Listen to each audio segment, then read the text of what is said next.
हम लोग अपने अपने सहयोगी दलों को भी विश्वास में लेंगे। तो सीट देंगे विश्वास में लेंगे या विश्वास में हमने विश्वास में लेंगे कह दिया ना, ये तो हमारे विश्वास पर निर्भर करता है। और हंसते हुए विजय चौधरी कह देते हैं कि हम उनको विश्वास में ले लेंगे। विजय चौधरी ने भी उनका मजाक ही उड़ाया है, जेडीयू ने भी उनका मजाक उड़ाया है। आप समझिए, उनको हल्के में नहीं लिया गया, वो हल्के हैं इसलिए उनको हल्के में लिया गया। सहनी और मांझी को ठेका दिखाया गया, साइड लाइन दिखाया गया है। उनकी राजनीतिक हैसियत बताई गई है जीतन राम मांझी को और मुकेश सहनी को। जी। क्या आप बिहार में क्या हैसियत रखते हैं? जी। जेडीयू का ये साफ संदेश है मुकेश सहनी को कि आप बीजेपी के चलते एमएलसी हैं। जी, समझिए, आप बीजेपी के चलते आज मंत्री बने हुए हैं मत्स्य और पशुपालन विभाग का। आज इनकी राजनीतिक हैसियत वीआईपी की और हम की, मतलब कुल मिलाकर के कहा जाए मुकेश सहनी को फिर से पीठ में खंजर घोंपा गया है। पीठ में खंजर वो खुद घोंपवा लेते हैं। उनके साथ बुनियादी समस्या है। तेजस्वी जी के साथ थे जी। तेजस्वी यादव के साथ जब वो थे, तेजस्वी यादव उनको सीट दे रहे थे, लेकिन इनको लगता है ना कि बिहार का मतलब सबको मुख्यमंत्री ही बनना। एक बड़ा मैसेज नीतीश कुमार ने दिया है बिहार को, एक बड़ा मैसेज बीजेपी ने दिया है बिहार को कि भले ही यूपी में सीट शेयरिंग का विवाद हो, भले ही अशोक सम्राट पर विवाद हो, भले ही कई जातीय जनगणना पर विवाद हो, भले ही शराबबंदी पर विवाद हो, लेकिन गठबंधन न टूटे। बिहार में एनडीए इंटैक्ट है और कहीं नहीं जाने वाले हैं मुकेश सहनी और जीतन राम मांझी के विधायक। कोऑर्डिनेशन कमेटी छोड़ दीजिए, अभी तो एमएलसी के सीट में इनको नहीं पूछा गया। पशुपति कुमार पारस कौन व्यक्ति हैं जिन पर बार बार ये आरोप लगते रहा है कि ललन सिंह ने पशुपति कुमार पारस के माध्यम से चिराग पासवान की लोजपा तोड़वा दी? बिल्कुल समझिएगा जी। तो एक तरह से ये रिवॉर्ड दिया गया। रिवॉर्ड कौन दे रहा है? तो रिवॉर्ड जेडीयू दे रहा है। चेहरा किससे बनाया गया है? तो बीजेपी का बनाया गया है। कितना बड़ा राजनीति आप समझिए। वो सब खत्म हो जाएगा, राजपाट चला जाएगा, इसलिए शांति से रहिए।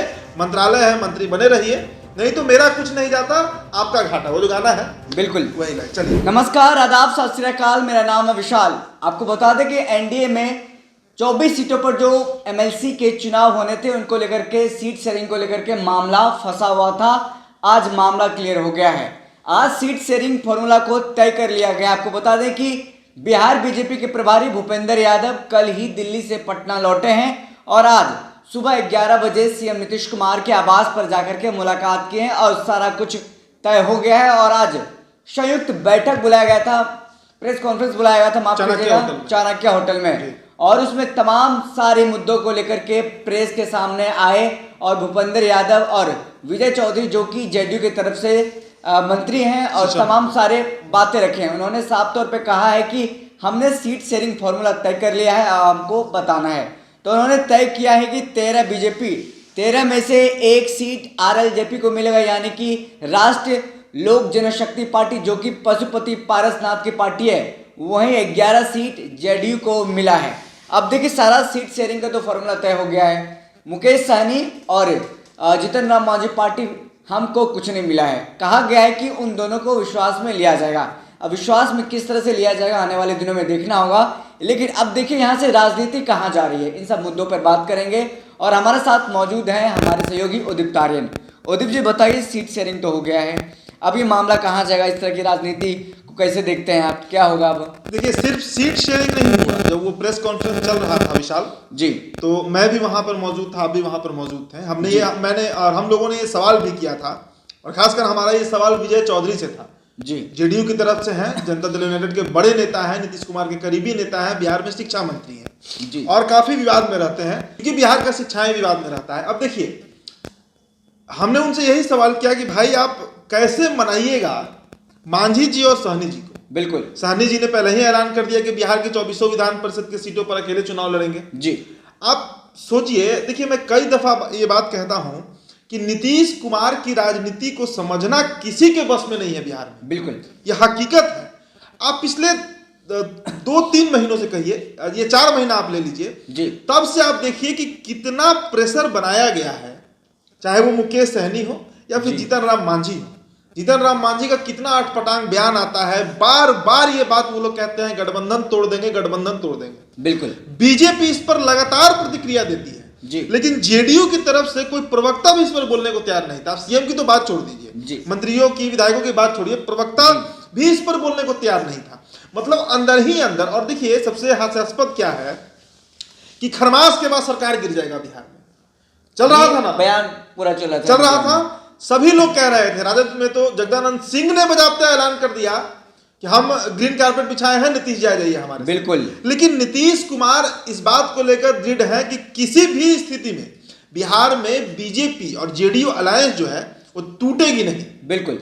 और सिर्फ सीट शेयरिंग नहीं हुआ है, जैसा आपने इंट्रो में बताया, बजाबते हम कह सकते हैं, अब ये शब्द हम उपयोग कर सकते हैं कि सहनी और मांझी को ठेंगा दिखाया गया, साइड लाइन दिखाया गया है, उनकी राजनीतिक हैसियत बताई गई है, जीतन राम मांझी को और मुकेश सहनी को। क्या आप बिहार में क्या हैसियत रखते हैं जी? जेडीयू का ये साफ संदेश है मुकेश सहनी को कि आप बीजेपी के चलते एमएलसी हैं जी, समझिए, आप बीजेपी के चलते आज मंत्री बने हुए हैं मत्स्य और पशुपालन विभाग का। बिल्कुल। मांझी जी को देखिए, मांझी जी से वैसे भी कहा जाता है, लोग इस बात का क्यास लगाते हैं, कमेंट करते हैं, विश्लेषण करते हैं कि मांझी जी जो है वो बैकडोर से नीतीश कुमार के बहुत क्लोज है। लेकिन कहाँ क्लोज है?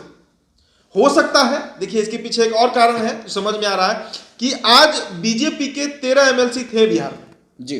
सीट शेयरिंग की अगर हम बात करें तो 13 और 11 के रेशियो में बटा है। 13 बीजेपी को आया है, 11 जेडीयू को गया है। तो बीजेपी का भी कभी ना कहीं अब बिहार में प्रभाव जो है वो दिख रहा है। मतलब जो एक शुरू से एक ट्रेंड चल रहा था कि छोटे भाई की भूमिका में बीजेपी है, तो अब अगर छोटे भाई की भूमिका में नहीं भी है तो सहपाठी जरूर हो गई है जी। हम ये नहीं कहेंगे कि बड़े भाई की भूमिका में चली गई, अब सहपाठी हो गई। हाँ, बड़े भाई की भूमिका में हमेशा नीतीश कुमार ही रहेंगे। 74 सीट लाया उन्होंने इस बार, ज्यादा सीट है, लगभग डबल सीट है, कुछ 10-15 सीट कम है। लेकिन अब बीजेपी अपनी बातों को डट कर रख रही है और उस पर जेडीयू को तैयार होना पड़ रहा है, ये बात भी नोटिस कीजिए। और देखिए, ये बात कई मीडिया चैनल्स ये बात लगातार चला रहे थे, आरजेडी के लोग कह रहे थे, मृत्युंजय तिवारी जो प्रवक्ता है बार बार ये बात कह रहे थे, शक्ति सिंह यादव कह रहे थे, भाई वीरेंद्र से मैंने इंटरव्यू किया, उन्होंने कहा कि दिल्ली में लालू जी से जेडीयू कुछ बड़े नेता मिलने गए हैं। अब बताइए, अगर बीजेपी को सरकार गिराना होता, माफ कीजिएगा, जेडीयू को सरकार गिराना होता तो इस तरह का ऐलान होता? बिल्कुल नहीं, कभी नहीं होता। इसके बाद एक और राजनीति आप समझिए, एक जो सबसे बड़ा जो पॉलिटिक्स मुझे समझ में आ रहा है, हो सकता है ये गलत भी हो, लेकिन इसका अनुमान है कि 13 सीट में एक सीट किसको दे रही है बीजेपी? राष्ट्रीय लोक जनशक्ति पार्टी को। जनाधार का बात छोड़ दीजिए, अब ये समझिए विशाल कि 13 सीट में एक सीट पशुपति कुमार पारस को जा रहा है। पशुपति कुमार पारस कौन व्यक्ति हैं जिन पर बार बार ये आरोप लगते रहा है कि ललन सिंह ने पशुपति कुमार पारस के माध्यम से चिराग पासवान की लोजपा तोड़वा दी? बिल्कुल, समझिएगा जी। तो एक तरह से ये रिवॉर्ड दिया गया। रिवॉर्ड कौन दे रहा है? तो रिवॉर्ड जेडीयू दे रहा है। चेहरा किससे बनाया गया है? तो बीजेपी का बनाया गया है। कितना बड़ा राजनीति आप समझिए कि पारस ने, ये कहते हैं ना कि नीतीश कुमार कोई भी काम बड़ा साइलेंटली करते हैं जी, हम किसी को हवा नहीं लगने देते हैं कि हो क्या रहा है, और वही हुआ है। आज नीतीश कुमार ने ये साफ मैसेज दिया है चिराग पासवान को। पहले तो उनके विधायक सुमित सिंह को इन्होंने खींच लिया अपनी तरफ, कई पार्टी टूटा इनका, उसमें भी बड़ा हाथ जेडीयू का बताया जा रहा था। क्या सच्चाई है किसी को नहीं पता, लेकिन बार बार इस बात को तो कहा गया ना जी। कई नेता कहे, लोजपा के कई नेता कहे, चिराग पासवान ही आरोप लगा चुके हैं जी। तो ऐसी स्थिति में कि कितना बड़ा रिवॉर्ड दिया गया आज पशुपति कुमार पारस को, आप खुद सोचिए।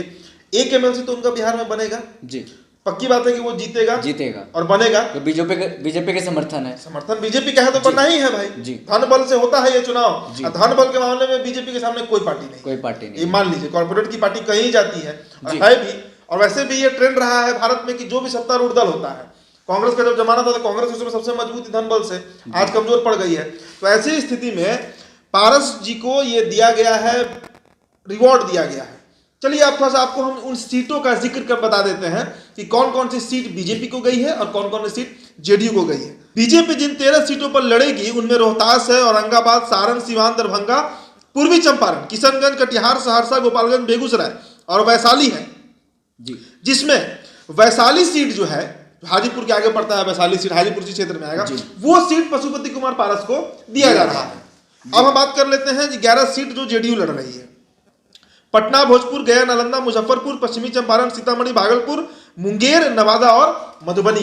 तो ये 11 सीट जो है ये जेडीयू के कोटे में गई, और बाकी जो 12 सीट है वो बीजेपी, और वैशाली जो है वहां से पशुपति कुमार पारस लड़ रहे हैं जी। ये लिस्ट हो गया, इसका ऐलान हालांकि विजय चौधरी ने कर दिया था जी। अब जब हम लोगों ने सवाल किया विजय चौधरी से, माननीय मंत्री से जी, कि भाई कैसे मनाइएगा मांझी जी को, अब अभी वहां पर थे, ये सवाल किया गया, सवाल कर रहे थे, क्या इसका जवाब दे रहे थे? टाल मटोल कर दिए उन्होंने साफ बोला कि मुझे पता है कि आप लोग मुझसे ये सवाल करिएगा, तो हम विश्वास में लेंगे उन्हें, हम बात करेंगे। अब बताइए आप कि जो मांझी जी, जो सहनी उत्तर प्रदेश में सीट चाह रहे हैं, समझिए, बिल्कुल उत्तर प्रदेश में भाजपा से राड़ किए हुए हैं, जदयू से राड़ किए हुए हैं इस बात को लेकर जी, वो कभी मानेंगे? वो तो समझ गए ना इस बात को कि भाई हम 4-4-8 ही हैं, अब तो 7 ही बचे हैं, 7 ही बचे हैं, 7 ही बचे हैं। अगर समर्थन खींचते हैं तो सरकार गिर जाएगी। लेकिन इस बात का कॉन्फिडेंस है बीजेपी को, इस बात का कॉन्फिडेंस संजय जायसवाल से लेकर नीतीश कुमार को है कि आखिरकार सहनी और मांझी जाएंगे तो कहां जाएंगे और जाएंगे तो कितनी बड़ी उनकी फजीयत होगी, ये बात उनको पता है। और मुकेश सहनी के केस में तो ऐसा है कि राजू सिंह का हमने आपको वो इंटरव्यू भी दिखाया था, साहिबगंज से जो विधायक है डॉक्टर राजू सिंह साफ कह रहे थे कि हम जनता के साथ जाएंगे, हम भाजपाई नेता हैं, हम क्यों जाएंगे उनके मुकेश सहनी के साथ। तो एक और विधायक उनके कम हो जा रहे हैं। अब ऐसी स्थिति में मुकेश सहनी कहाँ के रहे हैं? मतलब मोटा मोटी तौर पे कहा जाएगा जो 3 विधायक बचे हैं वो बीजेपी के लिए हैं, चले जाएंगे उनके साथ जी। अब बताइए यूपी में इनको बीजेपी भाजपा सीट नहीं दिया, मुकेश सहनी को 165 पर लड़ रहे हैं, क्या नियति होगी वो देश देखेगा। और बीजेपी यहाँ पर भी इनको सीट नहीं दिया। मांझी जी लगातार ब्राह्मणों पर कमेंट कर रहे थे, नीतीश कुमार की चुप्पी, भाजपा की चुप्पी, आज जवाब दिया गया इन लोगों। आज इनकी राजनीतिक हैसियत वीआईपी की और हम की। मतलब कुल मिलाकर के कहा जाए मुकेश सहनी को फिर से पीठ में खंजर घोंपा गया है। पीठ में खंजर वो खुद घोंपवा लेते हैं, उनके साथ बुनियादी समस्या है। तेजस्वी जी के साथ थे जी, तेजस्वी यादव के साथ जब वो थे, तेजस्वी यादव उनको सीट दे रहे थे, लेकिन इनको लगता है ना कि बिहार का मतलब सबको मुख्यमंत्री ही बनना जी। मुकेश सहनी 2014 से पॉलिटिक्स में आए हैं भाई जी, बीजेपी इनको खड़ा कर दिया, अमित शाह का कृपा रहा कि पॉलिटिक्स में आ गए, और अब सीधा ये चाह रहे हैं कि लालू यादव की विरासत को चैलेंज कर दें, नीतीश कुमार की विरासत को चैलेंज कर दें, भाजपा को चैलेंज कर दें। आप ही व्यवहारिक तरीके से समझिए, ये दिल्ली नहीं है जहां आम आदमी पार्टी आती है, अन्ना आंदोलन करती है और सरकार बना लेती है, बिहार है। बिल्कुल, यहाँ पर नाक रगड़ते रह गए, माथा पटकते रह गए, रामविलास पासवान मुख्यमंत्री नहीं बन पाए, नहीं ना बन पाए, नहीं, अब तो स्वर्गीय हो गए, धरती छोड़ दिए, नहीं बन पाए। वो इतना कद्दावर नेता जो मंडल कमीशन का पास करवा देता है, केंद्र में 30-35 साल मंत्री रहता है, वो बिहार का मुखिया नहीं बन पाया। लालू यादव देवगौड़ा को प्रधानमंत्री बनवा देते हैं, उस बिहार में मुकेश सहनी किस भक में बैठे हुए हैं कि अरे भाई एड़ी चोटी रगड़ लेंगे ना, फिर भी अभी कम से कम 15-20 सालों तक मुकेश सहनी। अब मुझे नहीं लगता है कि मुकेश सहनी का जो राजनीतिक धारा है, जिस धुरी पे वो बिहार में राजनीति कर रहे हैं, एक जात का राजनीति कर रहे हैं। भाई लालू यादव भी अगर जातीय राजनीति की है तो वो एमओआई समीकरण था, उसमें दलित वोट भी था। ये सिर्फ दिन भर केवट, मल्लाह, निषाद और वो लोग भी इनको वोट नहीं देते हैं। सिमरी बख्तियारपुर में हारे नहीं है, खुद हार गए थे। क्या उसमें बिल्कुल साफ हो गया था कि मल्लाह और केवट का वोट भी जेडीयू बीजेपी के साथ है। बिल्कुल ऐसी स्थिति में मुकेश सहनी इस गलतफहमी में जो लगातार जिए जा रहे हैं, अब पीठ में खंजर भोंकने का बात की है, तेजस्वी यादव भी इनके पीठ में खंजर भोंके। अब देखिएगा ये प्रेस वार्ता करेंगे या फिर वही अपना गर्मी झाड़ेंगे या बोलेंगे कि हमारे साथ बीजेपी और जदयू वालों ने पीठ में खंजर भोंका। लेकिन एक बड़ा मैसेज, एक जो चर्चा का हमारा केंद्र है, एक बड़ा मैसेज नीतीश कुमार ने दिया है बिहार को, एक बड़ा मैसेज बीजेपी ने दिया है बिहार को कि भले ही यूपी में सीट शेयरिंग का विवाद हो, भले ही अशोक सम्राट पर विवाद हो, भले ही कई जातीय जनगणना पर विवाद हो, भले ही शराबबंदी पर विवाद हो, लेकिन गठबंधन अटूट है बिहार में, एनडीए इंटैक्ट है और कहीं नहीं जाने वाले हैं मुकेश सहनी और जीतन राम मांझी के विधायक। मांझी का तो नहीं कर सकते। सहनी और मांझी की तरफ से कोऑर्डिनेशन कमेटी की बातें कही जा रही थी कि कोऑर्डिनेशन कमेटी होनी चाहिए, कोई एक दूसरे नेता पर कुछ भी कोऑर्डिनेशन कमेटी छोड़ दीजिए, अभी तो एमएलसी के सीट में इनको नहीं पूछा गया। बिल्कुल, बैठक जो चल रही है, भूपेंद्र यादव कल पटना आए हैं, उसके बाद हम लोग क्या खबर चला रहे हैं, लगातार यही खबरें आ रही है कि भूपेंद्र यादव जाकर सीएम से मुलाकात की है, विजय चौधरी वहां पर थे, बीजेपी के सभी नेता थे, कहीं नाम आया कि मुकेश सहनी और मांझी जी को पूछा भी गया हो, फोन भी किया गया हो? क्या मैसेज है ये लोग कोऑर्डिनेशन कमेटी का मांग कर रहे हैं, इनको तो भाई एमएलसी के सीट में कहीं नामे निशान नहीं है। और हंसते हुए विजय चौधरी कह देते हैं कि हम उनको विश्वास में ले लेंगे। विजय चौधरी ने भी उनका मजाक ही उड़ाया है, जेडीयू ने भी उनका मजाक उड़ाया है। आप समझिए, उनको हल्के में नहीं लिया गया, वो हल्के हैं इसलिए उनको हल्के में लिया गया जी। तो बहुत क्लियर मैसेज है बिहार बीजेपी, बिहार जेडीयू की तरफ से कि ये गठबंधन जो है वो अटूट है। लगातार जो विपक्ष दावे कर रही थी कि खरमास के बाद सरकार गिर जाएगी, ये हो जाएगा, तेजस्वी मुख्यमंत्री बन जाएंगे, तेजस्वी यादव तो है ही नहीं बिहार में, मुख्यमंत्री बनेगा कौन भाई? 2 जनवरी से वो नेता गायब है बिहार से जी।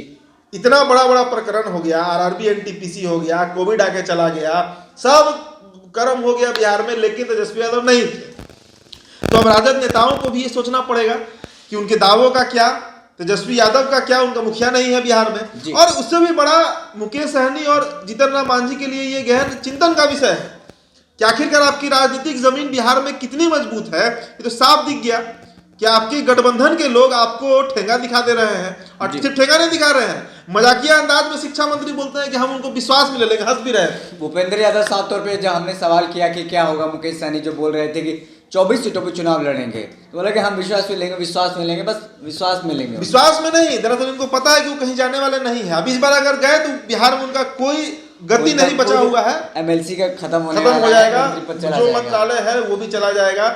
बड़ा आरोप भी लगा मुकेश सहनी पर, जो करोड़ करोड़ कमाए अपने विभाग के द्वारा, जो आरोप उन पर लगा। मैं ये बात नहीं कर रहा हूँ जो आरोप उन्हीं के नेता लगा रहे हैं, उन्हीं के नेता लगा रहे हैं। विकास बक्सर जो है वो सब खत्म हो जाएगा, राजपाट चला जाएगा। इसलिए शांति से रहिए, मंत्रालय है, मंत्री बने रहिए, नहीं तो मेरा कुछ नहीं जाता आपका घाटा, वो जो गाना है बिल्कुल वही लाइन। चलिए, तमाम इस डिस्कशन में आपको पता चल गया है कि बिहार में एनडीए में जो जिस तरह से सीट शेयरिंग का फॉर्मूला फंसा हुआ था, क्लियर हो गया है। मांझी और सहनी को नहीं पूछा गया है। बहरहाल इस डिबेट में यहीं पर खत्म करते हैं और बहुत बहुत धन्यवाद। धन्यवाद।